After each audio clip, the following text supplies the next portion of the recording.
To remove an old toilet, first turn off the water supply and flush until the tank is empty. Then, disconnect the supply line from the tank. Remove the plastic flange nuts from each side of the base and lift the toilet out of the room. To prepare the flange, scrape away the old wax, wipe with a cloth, and remove the old flange bolts.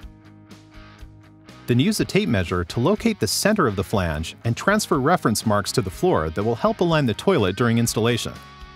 Insert new flange bolts in line with the reference mark on each side of the flange. Then install the wax ring by firmly pressing it in place. Now, lift the new toilet over the flange and hover as you line up the bolt holes to the reference lines, and lower the toilet until the bolts pop through.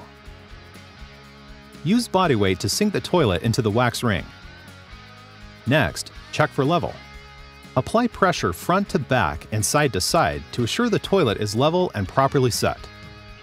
If needed, plastic shims can be used to level the base. Next, install the flange nuts on both sides of the toilet and hand tighten. Then, add the trim caps. Now, connect the filler hose. Turn the water on and let the tank fill.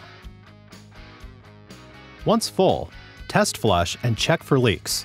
Then, install the tank cover. Finally, add a bead of sealant around the base, tool with a damp cloth, and the toilet installation is complete. For more tools and projects, visit stanleytools.com/project guides.